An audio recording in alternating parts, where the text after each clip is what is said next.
Porque Doctor, fue ¿cuál la era cosa. la complicación que más se frecuenta, al menos en la de cirugía? Complicaciones. Las complicaciones más frecuentes, ahí está Renzo entrando. Pero abran su cámara, abran su cámara.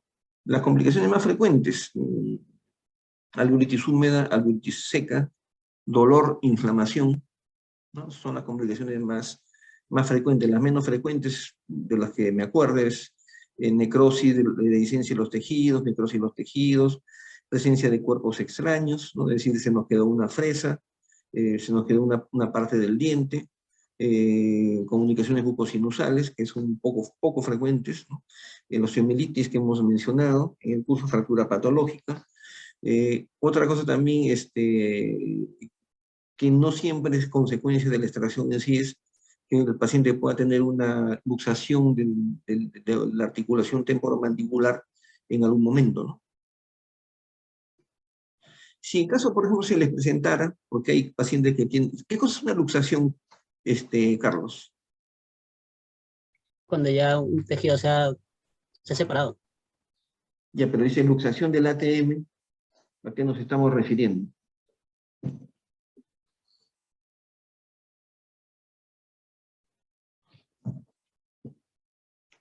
Ah, que se sale de su posición, doctor. El cóndilo La sale de su articulación se posición. sale de su posición. Ya, pero cuando yo abro la boca, también mi cóndilo sale de su posición, ¿o no? Ah, sí, también, pero la luxación ya sería, ¿cómo le puedo decir?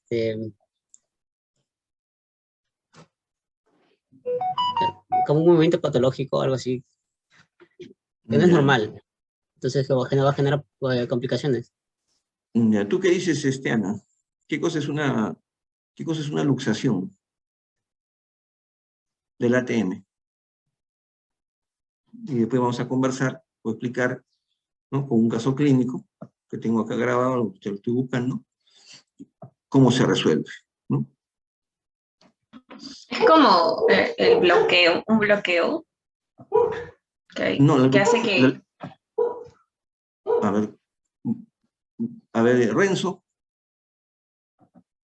¿qué cosa es una Sí, luxación del eh, ATM? claro, es cuando en la articulación el hueso se desplaza y, por así decirlo, se sale parcialmente de su lugar. Ya. Ya se sale de su lugar, pero ¿qué más? Falta algo. Ya no puede volver a su lugar, a su posición original. Correcto. El cóndilo sale de su posición, se va más allá del cóndilo del temporal y ya no puede regresar a su posición inicial, ¿no? Esa es una luxación. Ahora, la luxación puede ser aguda, puede ser crónica, ¿no? Es aguda cuando se produce de manera abrupta, cuando el paciente no ha tenido antecedentes de luxación previa, y es crónica en esos pacientes que tienen continuamente un deslizamiento del cóndilo, una luxación permanente, e incluso ellos mismos aprenden a colocarlo en su lugar, ¿no? Acá tengo un video justo por eso, aprovechando el comentario de Carlos. Esto es sobre la luxación de la articulación temporomandibular de un anciano. Vamos a ver un poquito esta partiendo de un...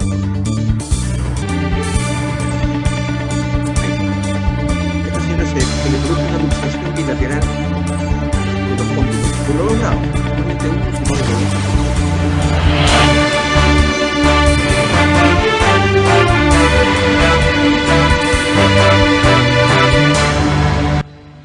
Y han pasado 5 días, como dice la historia clínica, 5 días desde que se produjo el problema. Le cierre y cuando el paciente abre la boca, el cóndilo se desplaza ligeramente por delante. Pero cuando el paciente abre excesivamente la boca o se produce una luxación, el cóndilo salta hasta esta posición y ya no puede regresar a su posición original y el paciente queda con la boca abierta. En este caso, el tratamiento consiste en coger la mandíbula de esta forma, en esta zona molar, jalar, traccionar la mandíbula ligeramente hacia abajo y luego empujar hacia atrás y hacia arriba para devolver el cóndilo a su posición inicial. Este es el tratamiento clínico para reposicionar el cóndilo mandibular luego de una luxación bilateral de la articulación temporomandibular. Ahora vamos a ver al paciente. Tiene que la paciente no puede cerrar la boca. Se queda con la boca abierta. Cogemos de la zona molar la mandíbula en ambos lados, traccionamos hacia abajo, hacia adelante y hacia abajo, y luego llevamos la mandíbula hacia abajo y hacia atrás. Y ponemos el cóndilo en su sitio. Ya el paciente volvió a morder normalmente. Nuevamente. A repetir la maniobra porque es bien sencilla. Es la maniobra de Nella. Articulación temporomandibular. ¿No? Ahí está, nuevamente la paciente no podía cerrar la boca, se había quedado con las dos ATM, mal estado, los cóndilos de la mandíbula fuera sueltos, jalamos hacia abajo, hacia adelante, y luego empujamos el cóndilo hacia abajo y hacia atrás, dando una vuelta y ahí encajo, ¿no? Encajo bilateral. No es cuestión de fuerza, es cuestión de magia. Esa es una complicación también. Es muy sencilla de resolver. No se trata de jalar con fuerza ni empujar con fuerza. Podemos romperle el cóndilo. Y después, para que no abra la boca, le ponemos un vendaje.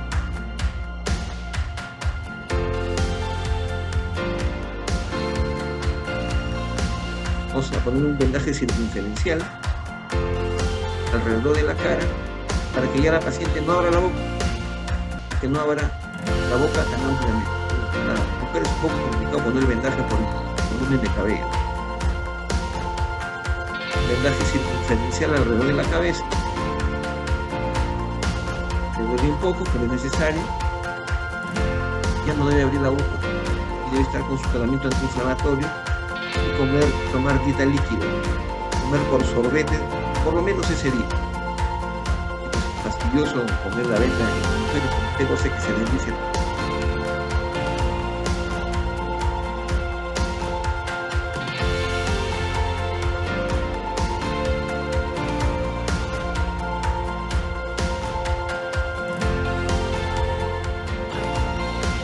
Ahora sí, está mejor.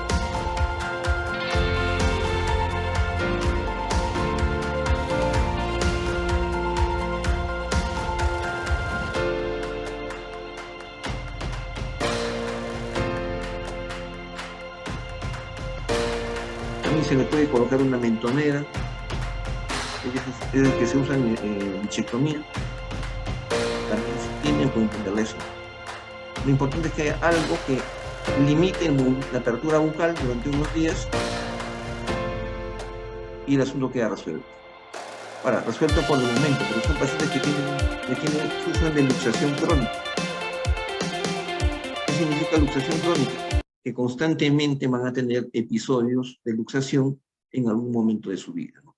Cuando venga un tratamiento odontológico, esté con la boca abierta mucho tiempo, ¿no? Cosas así, el paciente, un bostezo, pero esos tremendos, se queda con la boca abierta. La solución es la maniobra de Nelaton.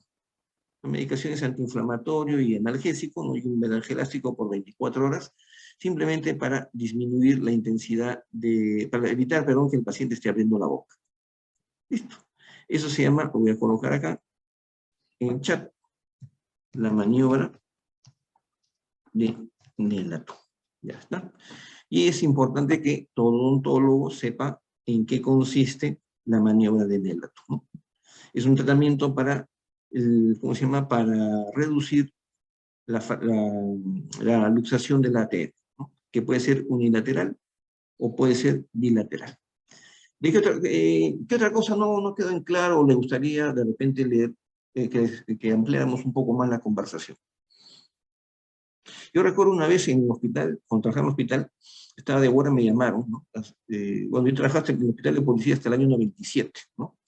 Y de ahí ya me retiré para dedicarme al 100% a la universidad, a viajar, ¿no? Y me llamaron un día sábado, domingo, estaba de guardia por una señora, una viejita, ¿no? Que había sufrido perdón. Aló, Soledad, ¿cómo estás? ¿Te puedo llamar en una horita? ¿Te puedo llamar en un... Lo que pasa es que estoy en clases. Porfa. Ya estaba pensando en ti, no he estado soñando contigo. ¿Ya?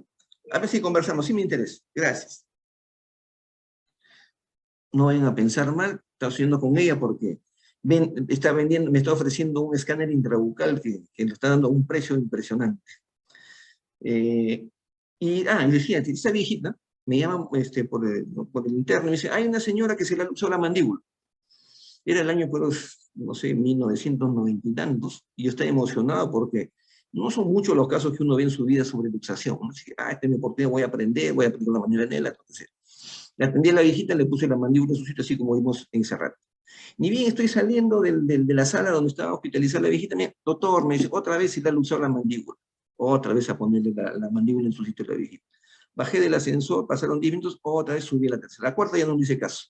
No, por una viejita que tenía Parkinson y que además tenía luxación crónica, entonces tenía movimientos involuntarios, ¿no? Yo le dije, hay que ponerle un vendaje, pero su médico me dijo de que no era conveniente, entonces, desgraciadamente, pues, iba a seguir con ese problema permanentemente, ¿no?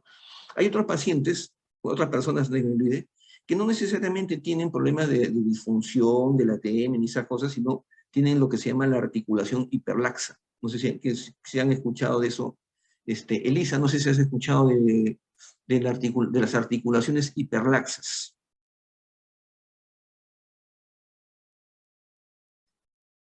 ¿Qué es un paciente o una persona? Pues no es un paciente, no es una patología, ¿no?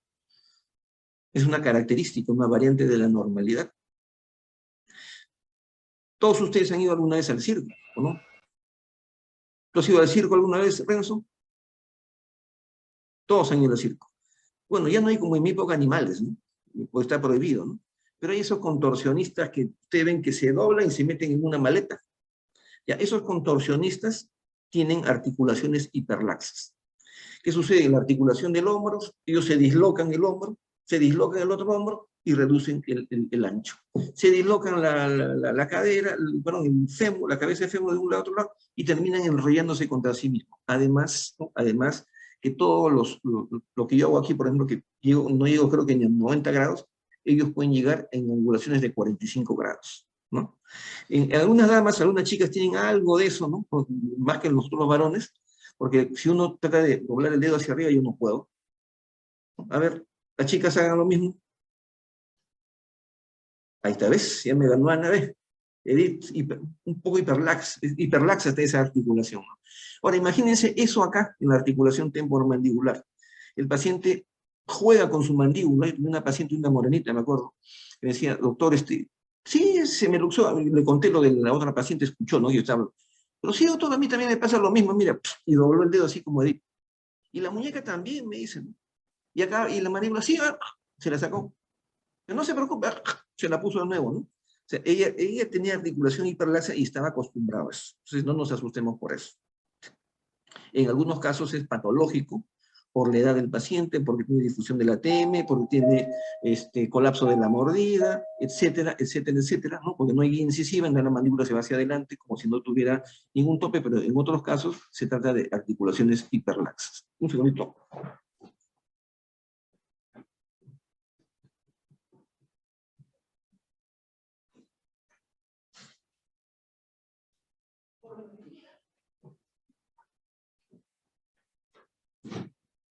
Ya llegaron los refuerzos. Entonces, ese es lo referente, lo que puedo decir es de modo general a la luxación del ATM. Entonces, ustedes revisen la literatura, estudien ese punto, porque lo van a ver de repente no en el curso de cirugía, sino lo van en el curso de oclusión, o lo van en el curso de, creo que tienen un curso de fisiopatología del ATM, ustedes, ¿cierto? En todos esos cursos es donde ustedes tienen que preguntar al profesor, porque en la mayoría de casos el manejo, el trastorno es producido, ¿no? Por un desequilibrio oclusal, o problemas de parafunción, que ya no son competencia de este curso, ¿no? Pero he tenido la oportunidad de ver los casos porque cuando la gente no sabe qué hacer, lo llama al cirujano.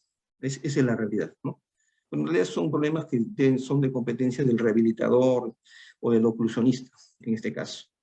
¿Y qué otra cosa les ha llamado la atención o han visto de repente en algún momento que les gustaría conversar o les gustaría ver? Doctor, yo le quería preguntar en lo que hemos visto al principio de la maniobra de Nelaton. Ya. Si es que el paciente que llega con la boca abierta, ¿se le debe poner alguna anestesia o algo así? ¿O directamente se hace la maniobra? A ver, la pregunta es, ya, si el paciente está con la, ¿cómo se llama? Con la articulación, me gusta. Ajá. ¿Debemos poner la anestesia antes de hacer la maniobra o no? Buena pregunta. No, no es necesaria la anestesia. Definitivamente que no es necesaria la anestesia. Solamente se requiere de anestesia cuando el paciente está con la musculatura, ¿cómo se llama? La musculatura muy, ¿cómo se llama? Espástica, ¿no? Es decir, los maceteros están espásticos, pero más que todo el pterigodeo externo está espástico. En ese caso sabemos que el pterigodeo externo es inervado, ¿por quién? Por el nervio aurículo temporal. Ponemos una anestesia troncular un poco más alta y anestesiamos al aurículo temporal, ¿no? No se anestesia directamente sobre el ATM. Una vez que hemos anestesiado el aurículo temporal, el paciente ya no debería tener dolor y la musculatura, el músculo, si bien es cierto, no está relajado, pero por lo menos podemos manipular sin dolor, ¿no? El dolor es muscular, porque el hueso no duele, el hueso no tiene sensibilidad, no tiene nervios directamente el hueso, ¿no? Y la articulación sí, todos los tejidos blandos tienen eso. Les voy a compartir, vamos a escuchar ahora sí con un poco de atención este video porque me parece muy interesante. Se trata sobre otra complicación, ¿no? Es una lesión neural, ¿no? Ojalá que no les ocurra, a mí me ocurrió un par de veces, ¿no? Ahora último un par de veces más, pero más que todo por pacientes que tienen lesiones grandes y han afectado el nervio dental inferior, ¿no?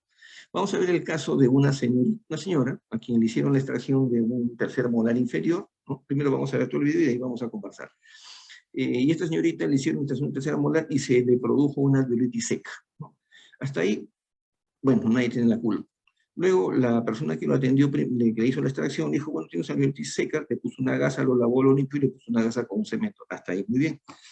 A la siguiente visita el paciente no vino el día que le citó ese doctor, sino vino en el turno de otro doctor, porque era una clínica. Y el segundo doctor que lo atendió, al ver que el paciente sentía todavía mucho dolor, se le ocurrió la feliz idea de ponerle anestesia. Pero no le puso anestesia troncular, se la puso directamente sobre el hueso. Y al momento de hincar, ¿no? en el fondo del alveolo, lo que hizo fue atravesar 2 veces el nervio dental inferior. Y se produjo esta complicación. Entonces la señora vino para conversar. Eso, a ver, voy a avanzar un poquito.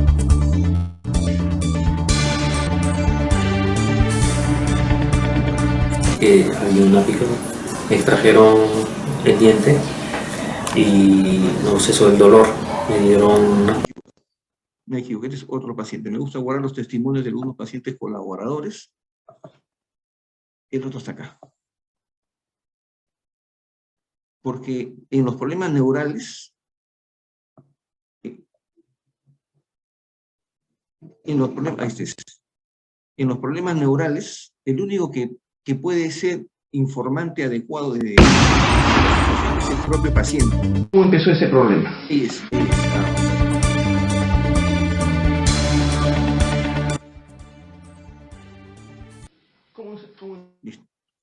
Entonces, lo que vamos a ver es, lo voy a parar un segundo, es el interrogatorio. ¿Se acuerdan que en una de las clases dije, es importante el interrogatorio médico? El interrogatorio médico es, en realidad, una entrevista semiestructurada, donde nosotros en nuestra cabeza, ¿no? ya tenemos claras las cosas que le vamos a preguntar, y vamos a ir llevando la conversación para finalmente tomar aquellas partes de lo que diga el paciente que son realmente importantes para el problema que tiene, ¿no? Porque el paciente, por su misma enfermedad, por su mismo problema y preocupación, trata de llevarnos la conversación a otras cosas que no tienen trascendencia. Entonces, esto no es un video hecho con un libreto, ¿no? Es la entrevista a una persona así en crudo, como se dice, ¿no? Creo que hay una pequeña parte de edición que había un vacío. Pero después es una entrevista, una conversación fluida con la paciente en la cual, como se dice corrientemente, le jalamos la lengua de lo que nosotros necesitamos como información para establecer nuestro pronóstico y el tratamiento que le vamos a hacer. La señora es peruana, habla como argentina, pero es más peruana que la chicha morada. Seguramente ha vivido en Argentina algún tiempo y la vamos a escuchar con atención y después conversamos. Bueno, un día me fui a extraer Perdón, voy a subir el volumen. por un problema que constantemente tenía. Una muela del juicio. Sí, una muela del juicio. Extraer Este problema. ¿Cómo empezó ese problema? Bueno, un día me fui a extraer una muela por un problema que constantemente tenía. Una muela del juicio. Sí, una muela del juicio. De pronto llegué a un consultorio vecino y bueno, se dio de que me extrajeron la muela. De pronto se siguió todos los pasos correspondientes y a todo esto, bueno, uno nunca iba a imaginar que en medio de la cicatrización iba a haber un inconveniente, me dio alveolitis. ¿Qué pasó el último día que le hicieron la curación de la alveolitis? Bueno, entonces cuando se me hizo la curación, en ese momento creo que fue nuevamente como una cirugía porque empezaron a anestesiarme y fue entonces cuando yo sentí como que si me dio una electricidad a morir 2 veces, fue algo increíble el dolor. Bueno, a todo esto volví a casa y al siguiente día cuando fui a decirle que había pasado horas tras horas y no regresaba la sensibilidad al labio como comúnmente debe ser, ¿no? Porque después de una anestesia calculo que vuelve la sensibilidad como otras veces. Eso pasó después de la curación. Después de la curación. ¿Y desde ese día qué comenzó a sentir? El primer de cambio, lo peor hasta la fecha. El primer cambio fue recuerdo que parecía que tuviese un palo en la boca, impresionante, era una cosa que era de esta parte a esta, era un palo, no sentía absolutamente nada. El cepillarme los dientes fue algo increíble, nunca parecía que estuviera sintiendo una piedra. Al otro día, fue 2 días, yo todavía me acuerdo porque una cosa de loco que decía, ay por Dios, el ardor constante. Es más, se tenía todo rojo esto, todo rojo. ¿El ardor cuántos días le duró? ¿O cuántas semanas le duró? Fueron días, recuerdo que casi una semana, pero terrible el ardor. Y la resequedad de pronto se resecó y me ardía y hasta el día de hoy no me permite ponerme un labial porque se seca enseguida. La última curación fue en el mes de marzo. La extracción fue el día 28 y la curación fue después de 4 días. ¿Y el ardor cuánto tiempo después terminó de haberle hecho la curación? Bueno, en realidad fueron etapas de cosas, de secuencias, porque la primera recuerdo que fue el ardor. El paso siguiente del ardor fue la electricidad cuando yo mordía. Ay, parecía que de electricidad, ay, era una cosa impresionante la electricidad. Después pasó a la hipersensibilidad. Y después a eso es como que tengo como que si yo tuviese un tubito acá. Un tubito y cuando muerdo o mastico algo se congela. Y después ¿Las punzadas, esa electricidad ha ido aumentando, ha ido disminuyendo? Constantemente el aumento. ¿Desde qué mes? Y eso fue, bueno, en realidad las puntadas fue de siempre. De siempre, fue de siempre porque nunca pasó hasta el día de hoy. Cuando comienzan las punzadas, ¿usted siente que la sensibilidad fue igual, mejor, peor? Y a esta altura es menos, pero igual es la misma intensidad porque es como que de pronto mastica y no duele, no es tan doloroso como los primeros días. Si el adormecimiento después de la curación era como 10, ahora como ¿cuánto tiene el adormecimiento? Y calcúlele, a ver, ¿será que del 1 al 10 un 6? 4 habrá mejorado, porque igual el diente, como el momento de cepillar, igual sigue lo que parece un tronco. Sí. ¿Podría silbar? Una vez más. No, eso cambió bastante. Aparte la sensibilidad de que uno tiene un contacto, yo en este caso con mi esposo es como que se sintiera un medio beso. No hay medio beso, es como que es triste. Pero bueno, el proceso, como me acaba de decir, solamente es cuestión de no sé cuántos meses. Me dijeron que es 1 año. Pues yo entré en internet en realidad a investigar lo que era en realidad no sabía, porque yo entré a investigar. Dije, ¿qué es lo que me está pasando? De pronto vi parestesia, ¿qué es parestesia? Y yo me fui a otro médico. La curación que me hicieron en realidad pasé a otro médico, a un especialista y bueno, ahí es donde me hicieron nuevamente otra cirugía. Debe ser también el tema de que por eso es que se demora mucho, porque me volvieron a hacer una nueva cirugía para coser, para suturarme, porque no me habían suturado. En su momento no hubo sutura como indicó el médico, dijo, ¿por qué no te suturaron? Entonces yo dije, bueno, no sé, no soy médico. ¿Qué sentiste al sentir esto? Pero en emociones, ¿no? En forma sí, lo que varió en mí fue mi personalidad en realidad. Siempre fui una persona muy, digamos, muy sensata, muy ubicada, pero después de haber tenido las constantes, creo, anestesias, creo que para mí fue eso, mucha anestesia, o no sé, porque fueron 1, fueron 2, fueron 3, fueron 4 veces constantes para pasar este drama. Mis nervios, quedé nerviosa, muy nerviosa, es como que salto inclusive, un ruido, y yo, pero ¿qué me pasa? Nunca fui así, no, nunca, eso me llama mucho la atención, por eso yo le pregunto, porque increíble cómo puede afectar todo el sistema nervioso, porque yo no era tan nerviosa, sí, me considero lo normal de nervios que puede tener una persona, pero hoy es como que a veces hasta tiemblo de los nervios, porque no sé si es parte de esto o debe ser el mismo estrés y la preocupación debe ser también, ¿no? Porque debe ser la preocupación el quedarse así. No, espera, ¿qué va a pasar? Eso de todas maneras. Dios mediante. Gracias. ¿Cómo sabemos nosotros que el paciente tiene parestesia o tiene anestesia? ¿Y qué significa clínicamente que el paciente tenga una parestesia y no una anestesia? ¿Qué es peor, que el paciente tenga anestesia o que el paciente tenga parestesia? ¿Tú qué dices, Edith?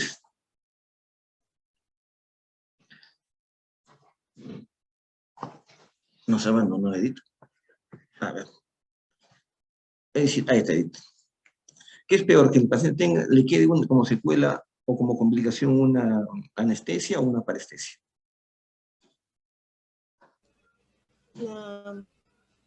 No se escucha bien. ¿Ahí me escucha, doctor? La secuela de anestesia. La anestesia, sí, la anestesia. La anestesia es mucho peor, ¿no? Porque la anestesia significa de que se ha seccionado, digamos, por completo el axón. Y la paciente cuyo testimonio han escuchado, ¿tenía parestesia o tenía anestesia? ¿Tú qué has escuchado, Renzo? Parestesia, doctor. Parestesia, ¿no? Y esa parestesia, ¿cómo se manifiesta en el paciente? ¿Qué cosa decía? ¿Cómo has llegado a la conclusión que tenía parestesia? Mencionó que tenía ardor, sensación de hormigueo y punzadas también. ¿Ya? Es decir, cuando el paciente siente algo es porque hay transmisión del impulso nervioso, eso es parestesia. Perfecto. Cuando no siente nada, así como cuando nosotros le aplicamos anestesia, en el consultorio, eso es anestesia, ¿no? No siente absolutamente nada. Una forma práctica de evaluar si el paciente está mejorando, hay dos formas, ¿no? Una es utilizar lo que se llama la escala VAS, ¿no? La escala VAS es en inglés Visual Analogic Scale, o sea, la escala visual analógica que utilizamos para cuantificar el dolor. Los pacientes que tienen dolor crónico, por ejemplo, no pueden venir con su y decir, doctor, me duele más que ayer. No, pues el paciente hay que entrenarlo y decirle, si usted tuviera no tuviera dolor, usted tiene 0. Y ahora imagínese el dolor más perverso, peor que pueda sentir en su vida. Ese es 10. En este momento, ¿como cuánto le duele? Y el paciente entrenado aprende a cuantificar su dolor. Algunos dirán que es subjetivo, porque es lo que el paciente siente. Pero ahí hay inmersas dos cosas. Uno, que el único que puede saber lo que siente es el propio paciente, uno, ¿no? Y dos, que en el caso del dolor, tenemos que mantener la confianza, bueno, también acá tenemos que mantener la confianza con el paciente para mantener una buena comunicación, porque ¿qué pasaría si la paciente, que hemos escuchado su testimonio, entra en conflicto con el dentista? No, doctor, no he mejorado nada, ¿no? No, estoy peor que antes. Hay que creerlo, ¿no? Porque en realidad no hay nadie que pueda cuestionar lo que el paciente dice. Entonces hay que mantener una buena comunicación con el paciente para que nos ayude a ver si realmente está evolucionando correctamente. Entonces, al igual que en la escala VAS, ¿no? se le dice al paciente, como le pregunté, si en una escala del 1 al 10, 0 significa que no siente nada, y 10 significa que está con la sensibilidad al máximo normal, ¿usted como cuánto siente? ¿Como cuánto sentía al principio? Ya, yo sentía como 4, dice, y ahora siento como 6, ha mejorado, ¿no? Entonces, ¿es subjetivo? Es subjetivo, pero es una manera de evaluar al paciente. La otra manera de evaluar al paciente, que es más cualitativa todavía, mucho más cualitativa, es decirle, ¿y usted qué siente? Bueno, siento hormigueo, ¿ya? ¿Y el hormigueo cómo va? Desde la última vez, ¿ha aumentado el hormigueo o está igual? ¿Es bueno, Ana, que esté aumentando el hormigueo o no? No, porque como decía en el video, debe ir mejorando progresivamente, y si va aumentando, no sirve de nada. ¿No será al revés? Porque en el caso, no se olviden que la conducción nerviosa es igual a la conducción eléctrica. Cuando no hay conducción, cuando no hay electricidad, entonces el paciente no siente nada. Pero cuando comienza a restablecerse ¿cómo se llama? El contacto, no sé si ustedes han cogido el enchufe, salta ¿no? Se ve que salta una chispa. Hay falso contacto, dice, ¿no? Ese falso contacto significa que hay contacto por segundos y después ya no hay contacto. Entonces el paciente siente hormigueo porque justamente todavía hay un poco de conducción nerviosa, y conforme va mejorando la conducción nerviosa, es decir, va mejorando en ese caso la vaina mielina, es en la lectura clínica, va aumentando el hormigueo. Entonces, el aumentar el hormigueo es mejor, ¿no?, que no sentir nada. Nos interesa que sienta más cosas, ¿no? Esa es una. Otro, mencionó Renzo, había notado por ahí muy bien, que el paciente sentía ardor, ¿no? Y el ardor también es un signo mucho más avanzado que el hormigueo, ¿no? Cuanto más sensación de ardor tiene el paciente, aunque suene cruel, va a ser mejor. Y después el paciente, eso sí es relativo, ¿no? A mí me gusta mucho que me lo diga así, ¿no? Dice, siento como falso contacto, siento una punzada, ¿no? Pero no es una punzada de dolor, dice el paciente, ¿no? Es algo que me hace saltar, ¿no? Es como que alguien me peñisca de frente. Esa es la sensación del falso contacto, shortcut, ¿no? O sea, el falso contacto, el cortocircuito, ¿no?, que existe cuando ya se está restableciendo, ya en ese caso no la curación del restablecimiento de la vaina mielina, sino ya es el axón. El axón está comenzando a cicatrizar. Si la piel demora y la mucosa una semana, 5 o 7 días en curarse por completo, o en renovarse por completo, el hueso necesita 3 a 4 semanas. El nervio no se sabe exactamente cuánto tiempo le va a tomar. Simplemente uno tiene que esperar, de acuerdo a la magnitud del daño, que se restablezca la función más rápido o más despacio. Mariluz, abajo hay un doctor, ¿no? Ya. Entonces, eso es importante. Pero hay casos, hay una condición también adicional, ¿no? Que eso yo lo aprendí de conversar con los pacientes y de grabarlos, ¿no? Yo les comento una vez, cuando recién salí, tenía la edad de Renzo un poco más, ¿no?, y trabajaba yo en el hospital de policía, me había graduado, recientemente colegiado. Le hice la extracción a un señor, un policía, que tenía una tercera molar horizontal. Le hice la extracción, salió todo, y a los 2 días vine, todo está adormecido mi labio, me dijo. Y cuando hablaba yo veía que se le caía toda la saliva, esa incompetencia labial. Había dañado el nervio, ¿no?, tanto en su manifestación sensitiva como motora. Le digo, sí, el labio se le caía, ¿no? Entonces, con ese paciente aprendí mucho, porque el señor, felizmente, era muy buena gente. Me decía, como me veía pues, joven, ¿no? Dice, no se preocupe, doctorcito, me decía, todo va a pasar, pero me iba contando cada vez que él venía. Entonces, él me decía, siento un hormigueo. Y ahora siento que el hormigueo ha aumentado, ¿no? Y es desesperante, me dice, pero yo me río, porque el señor era muy jovial. Yo me río porque me pica y no sé, pero no sé dónde, ¿no? Entonces, yo interpretaba dentro de lo poco que conocí en ese entonces, de que la regeneración estaba mejorando. Por eso le pregunté a Ana en su momento, ¿no? Y un momento a otro me dijo, doctor, ya no siento hormigueo. Ya me asusté. No se preocupe, lo que siento ahora es un ardor. Siento que me quema toda esta parte de acá, ¿no? Y de rato en rato siento una punzada.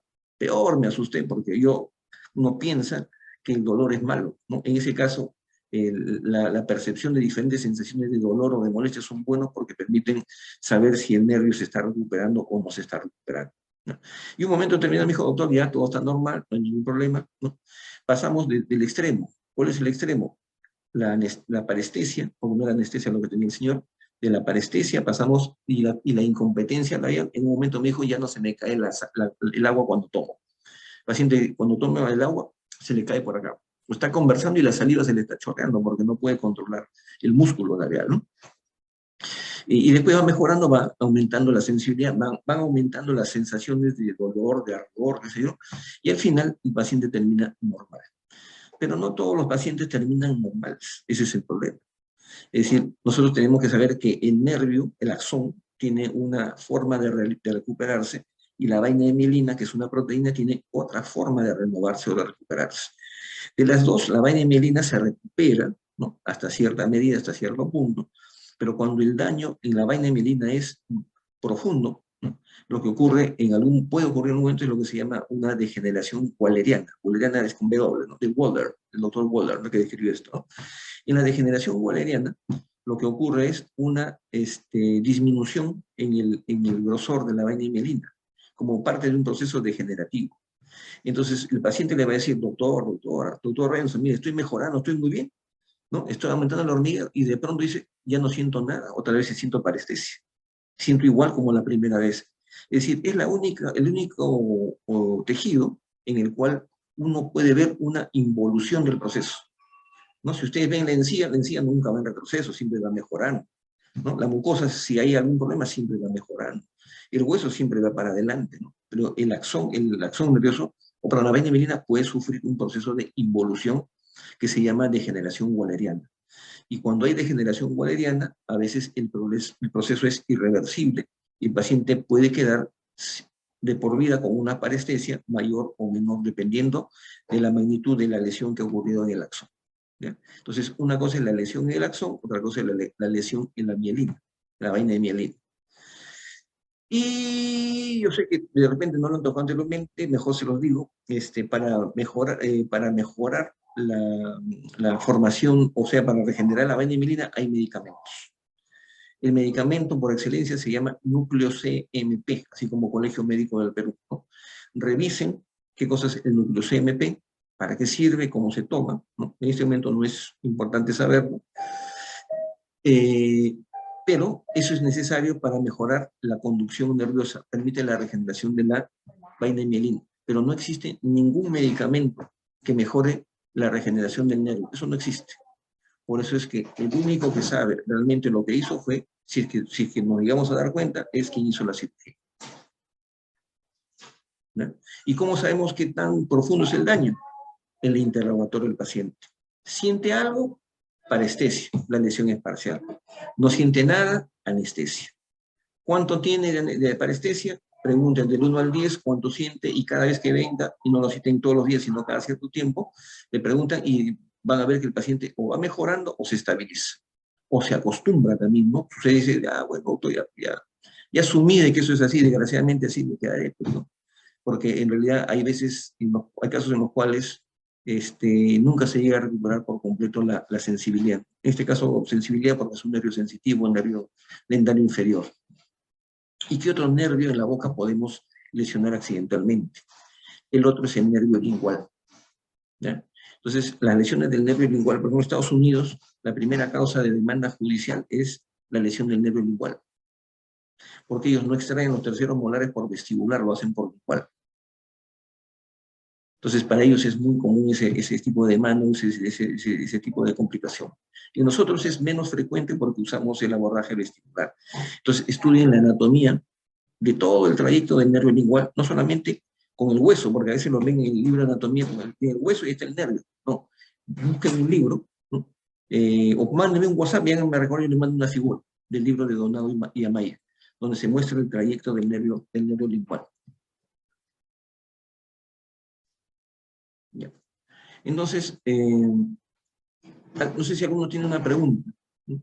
Hemos conversado sobre dos complicaciones importantes. Una ha sido, ¿cómo se llama?, la luxación de la articulación temporomandibular, que alguna vez en su vida, acuérdense, van a tener frente a ustedes, y la forma de solucionarlo es mediante la maniobra de Nelaton, ¿no? Y el otro es, ¿cómo se llama?, las lesiones neurales, ¿no? Que cursan con parestesia, y hemos visto el interrogatorio médico cómo se hace y cómo es que se hace la evaluación clínica de este paciente. Entonces, se suele utilizar el glucemp y se suele utilizar el complejo B, ¿no? El complejo B es más para mejorar la conducción nerviosa, pero el que sirve para regenerar la vaina mielina en sí es el núcleo CMP. Y para el axón sí no hay nada, solamente cruzar los dedos. No hay otra solución. Entonces, empezamos con Edith. Una conclusión, Edithita. ¿Hay alguna conclusión? Sí, doctor, ¿me escucha? Sí, sí te escuchamos. En cuanto a una parestesia, si es que el hormigueo aumenta en el paciente, eso nos dirige a que se está mejorando. Perfecto. Lizeth, gracias, Ed. Lizeth. Sí, la maniobra de Nelaton que vimos en la luxación del ATM, que consiste en reposicionar el cóndilo mandibular en la cavidad glenoidea del ATM. Renzo. Sí, doctor, que la involución de la vaina de mielina se denomina generación valeriana. Elisa. El micrófono. Para poder mejorar lo que es la vaina de mielina, se puede usar lo que es el núcleo. No se escucha. Me refiero a que para poder mejorar la vaina de mielina, se puede usar lo que son los núcleos. Escríbelo en el chat, si no. Escríbelo en el chat, no te preocupes. Pues no se escucha. Carlos, escríbelo en el chat. Carlos, sí, te escuchamos. Solo se debe aplicar anestesia en la maniobra de Nelaton cuando los músculos están espásticos. Espástico, ajá, exacto. ¿Ya? Ana. En el video de la paciente con alveolitis seca post-extracción había una prueba que era de silbar. Eso servía para evaluar el daño motor del labio. Claro, un daño motor del labio. Perfecto. Ya está Maggi. ¿Está Maggi con audio? Doctor. Sí, doctor. Dime. Sí, entre la parestesia y la anestesia, bueno, pues no, que la parestesia es el menos complicado que la anestesia y que es un proceso de recuperación de largo tiempo y que poco a poco se va recuperando la sensibilidad. Perfecto. Yesenia. Ahí está. Elisa, para mejorar la vaina de mielina se usa núcleos CMP, como Colegio Médico del Perú. CMP con mayúscula, núcleo CMP. Está bien, Elisa. Yesenia, ¿estás por ahí? ¿Tienes audio? Creo que no tiene audio. No importa. No hay problema. No sé si no hay una pregunta, ya nos vemos la próxima semana. Yo voy a averiguar, Ana, y con todos también, voy a conversar con el doctor Mauricio y con el doctor Mendoza Lupuche, si es que se mantiene el mismo rol. Si se mantiene el mismo rol, la otra semana tocaría el examen final del curso, ¿no? Caso contrario, haríamos una semana, una semana más de clase. Pero eso ya lo manejamos. Los exámenes son en marzo todavía, a fines. En marzo, pero la otra semana es marzo. Pero a partir del 21, del 21 al 26. Pues voy a averiguar bien cómo es, porque en el sílabus que yo he mandado, que lo aprobaron, yo jugué con esas fechas, pero pueden haber cambiado seguramente también de fechas. Pero lo que hay que tener en cuenta es que mandaron dos cronogramas, uno cuando supuestamente empezábamos en julio, y otro que sí ya estaba sellado, que era cuando empezamos en agosto. Por eso es que también se han confundido. Lo voy a pedir en todo caso para ajustar, no hay problema. Mejor para seguir estando juntos. ¿Ya? Entonces, nos vemos de todas maneras en la semana, que tenga un bonito fin de semana. Y gracias siempre por la paciencia. A veces viene un paciente y me saca de la esquema. Gracias. Nos vemos, chicos. Hola, doctor, gracias. Bueno.